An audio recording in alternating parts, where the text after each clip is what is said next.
দেখেন আজকে রান্নাঘরের এই অবস্থা, মানে রান্নাঘর থেকে এনে ডাইনিংয়ের এই অবস্থা। সব কিছু রেখে দিয়েছি ডাইনিংয়ে। তো ডাইনিং থেকে হাঁড়ি পাতিল যেখানে যা ছিল সব এখানে এনেছি। আর এই তো এই র্যাকগুলো ধুয়ে ধুয়ে এখানে রাখা হয়েছে।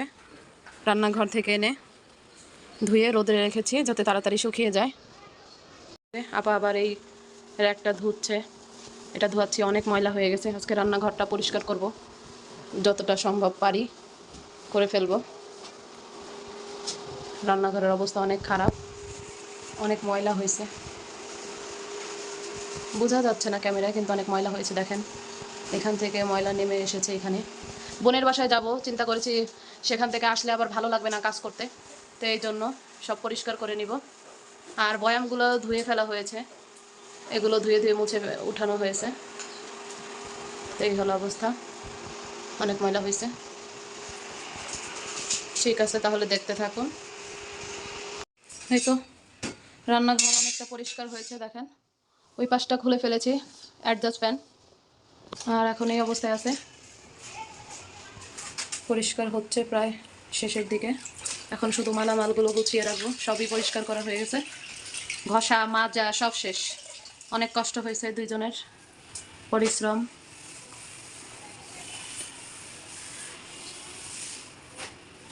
যতটুকু পেরেছি ওইটুকুই, আলহামদুলিল্লাহ। অনেক ময়লা হয়েছিল রান্নাঘর, এখন অনেকটা পরিষ্কার। দেখেন কি ময়লা বের হচ্ছে। এই তো খানাডোলটা ধুয়ে তারপরে যে ক্যালেন্ডার বিছানো হয়েছে, ক্যালেন্ডারগুলো বিছিয়ে ফেলেছি। এই হলো অবস্থা।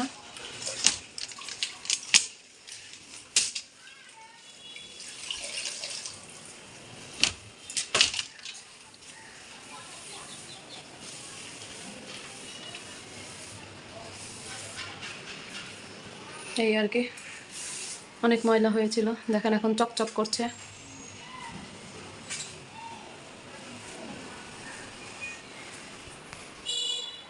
কি ময়লা ছিল। অ্যাডজাস্ট ফ্যানটা ভিজিয়ে রেখেছি, ওইটা আবার ধুয়ে নিব।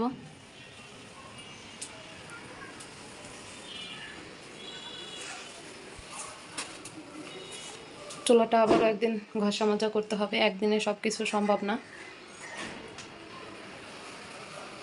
অনেক অপরিষ্কার ছিল, বোঝা যায় না ক্যামেরায়, এখন অনেকটা পরিষ্কার হয়েছে।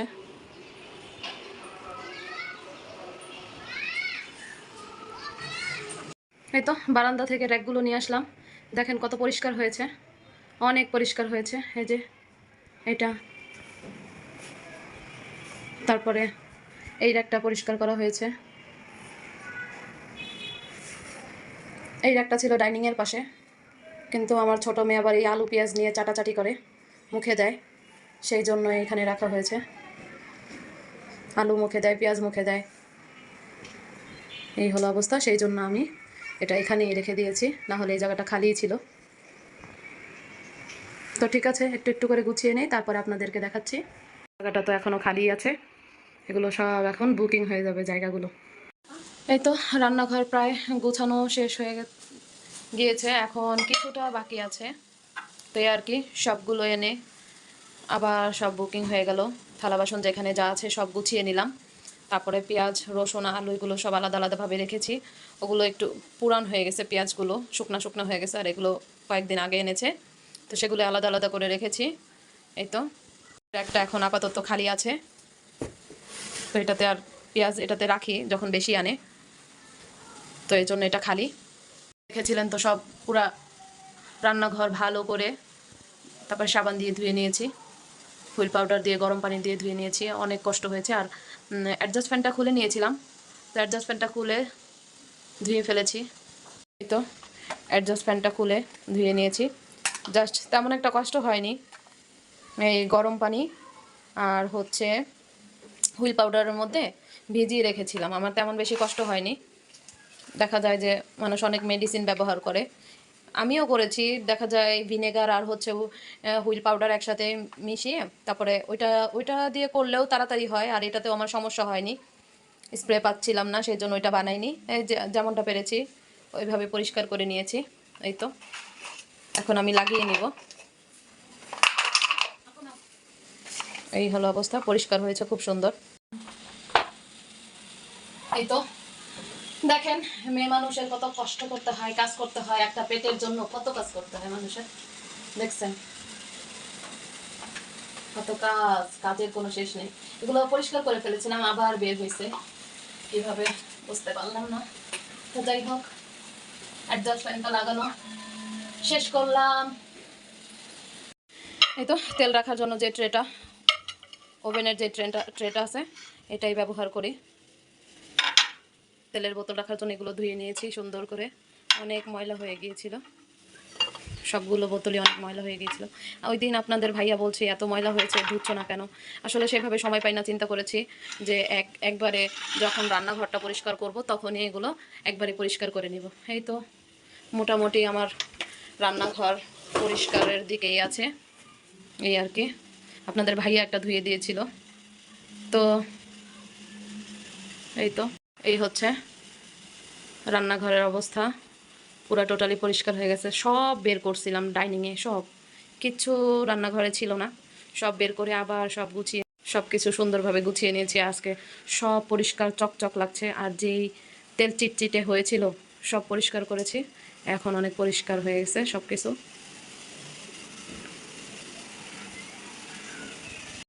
এই তো রান্নাঘরের অবস্থা আজকে এরকম, দেখেই বোঝা যাচ্ছে অনেকটা পরিষ্কার হয়েছে। আজকে রান্নাঘরটা চকচক করছে। আমার এত টেনশন লাগছিল যে কীভাবে পরিষ্কার করবো। আসলে বাচ্চার জন্য টেনশন হয়, আর কোনো টেনশন নেই। কাজ করতে সময় লাগে না, কিন্তু বাচ্চার কান্নার জন্যই ভালো লাগে না। এই দেখেন অ্যাডজাস্টমেন্টটা কত পরিষ্কার হয়েছে, আর আগে যখন দেখেছিলেন কত ময়লা হয়েছে। ওই পাশের ময়লা ওইখানে একটু রয়ে গেছে, ওইটা এখন সম্ভব না, কারেন্টের তারের সামনে হাত দিতে গেলে ভয় লাগে। ওটা চিন্তা করেছি স্প্রে করে রাখবো, তারপরে ধুয়ে ফেলবো। এই তো এই হচ্ছে রান্নাঘরের অবস্থা, মোটামুটি পরিষ্কারই হয়ে গেছে। এই তো সবই পরিষ্কার করে নিয়েছি।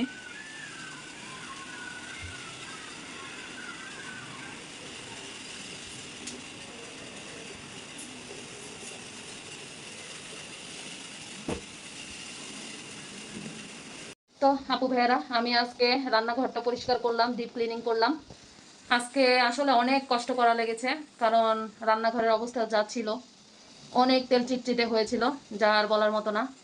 আমি আর ওই কাজের আপা মিলে করেছি, আর পরেরটুকু সামান্য সামান্য কিছু ছিল, যেমন অ্যাডজাস্ট ফ্যানটা, সেটা আমি নিজেই পরিষ্কার করে নিয়েছি। ওইটা আমি ওনাকে বলিনি, কারণ ওটা অনেক সময় লাগবে, গরম পানি দিয়ে ভিজিয়ে রেখেছিলাম, সেই জন্য আর পারিনি।